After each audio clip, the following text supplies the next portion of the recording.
So we had a couple comments about our method of fertilizing our garden. So I'm going to let Tom explain everything to you since he does all the fertilizing.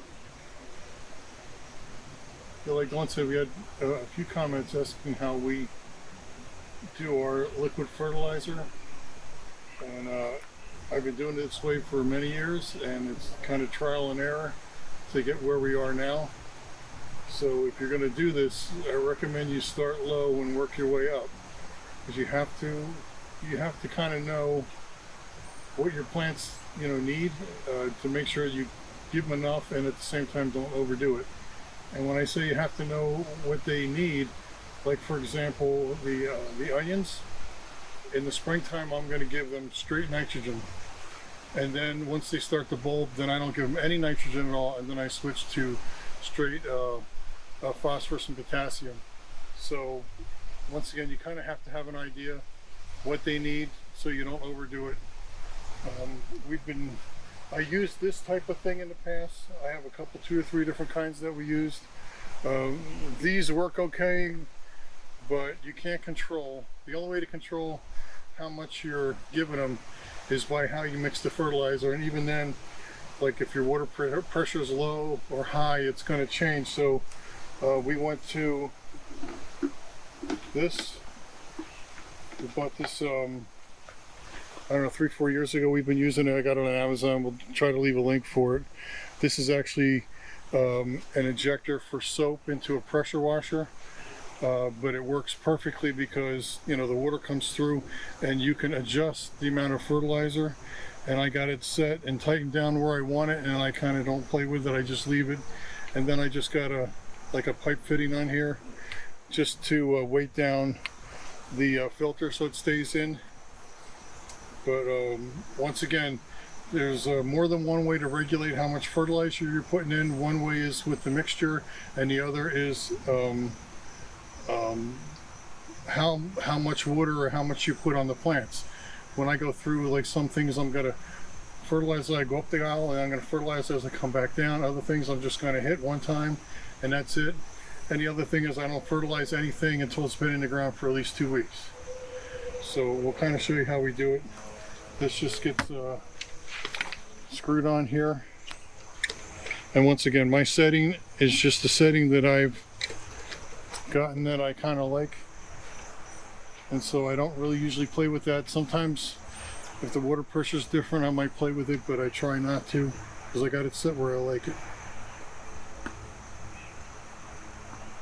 And then our hose attaches.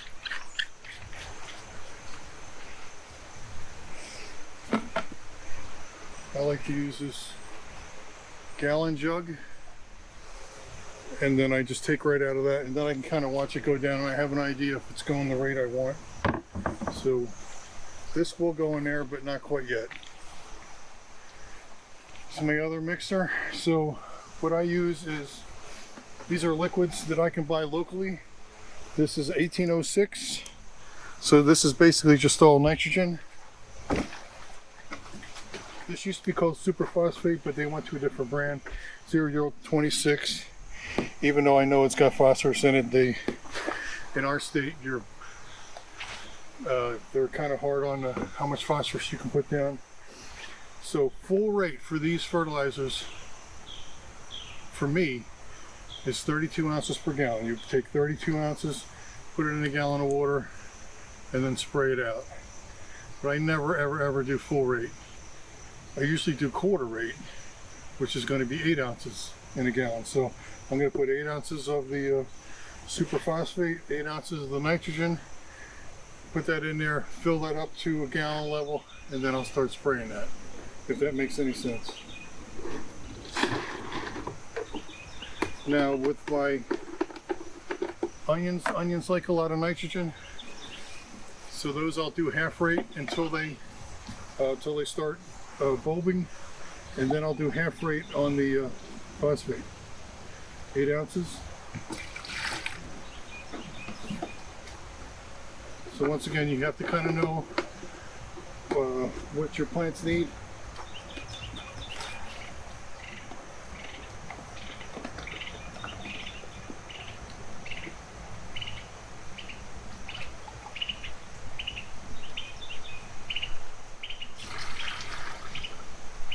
also I think it's harder to screw up if you're going quarter rate. And then we'll do quarter rate every other week. And then if something looks like it needs it, then we can give them something extra. But like, most of our nightshades are like our tomatoes and peppers. When we plant them, we're going to put fertilizer in the hole and then plant on top of that. We do that with other stuff too, but that's mostly just the tomatoes and peppers, right? Nothing else. I think that's it. And then we're also going to be adding compost, so they're going to get nutrients from that. But this is kind of our maintenance spray, and this is what keeps everything nice and green and growing. And if you do it at the right level, you keep having them nice and green and growing, but they got fruit all the way up. If you give them too much nitrogen, you wind up having not so much fruit and lots of leaves. So that's once again something you got to play around with. So there's my fertilizer.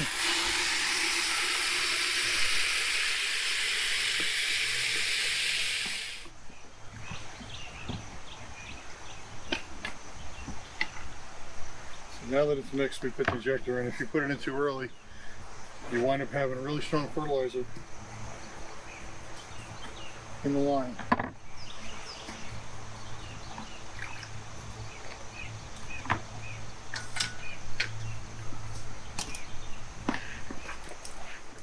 I don't know if you can see that.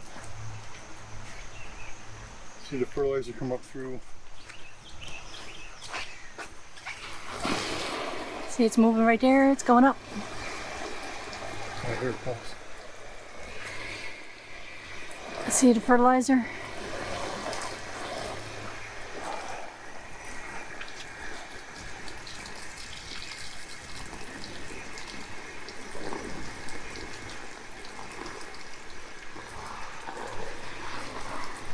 So we can adjust this. See, there's not a lot of water.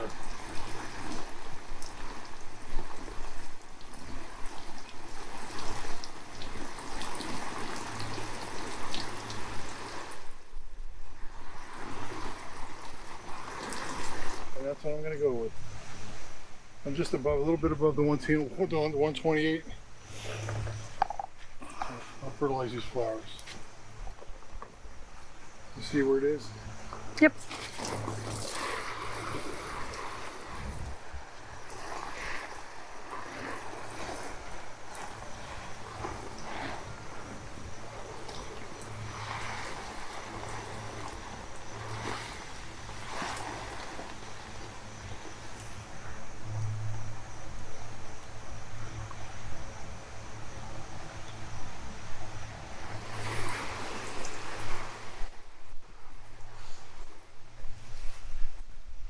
You can see that definitely went down. So, Yes, it was above the 128. Yep. Now it's a little below. and that's about right. I know that's the way it's supposed to look. Once again, we fertilize every other week at about a quarter rate, and that's based on the fertilizer I buy. If you're buying like a powder that you're mixing, you're going to have to do some math and try to figure out how it's going to work. And you know, at the mixture rate, it's kind of really just trial and error. So this is what works for us, and everything looks pretty good. So like I said, this is my method of doing this. I fertilize every other week, and I'm gonna adjust, you know, like say if it's springtime and I'm doing just straight nitrogen for the onions, I'm gonna mix just the nitrogen, and I'm gonna go and hit the onions, probably hit any garlic we have, or hit the leeks. Basically all the alliums kind of are similar in their nutrient requirements. And then I would go and mix in the superphosphate, and vice versa. When those onions start to bulb and they don't get any nitrogen, I'm going to mix the phosphate first, take care of the onions, and then mix in my nitrogen and start hitting everything else. So I have flexibility on how I mix these two. That's why I don't buy like a 1010 or 13. I kind of like to mix them myself. So I tried to explain how we do it. Hopefully that makes sense, or Dawn can fix it with her editing. So if you have any more questions, don't hesitate to ask.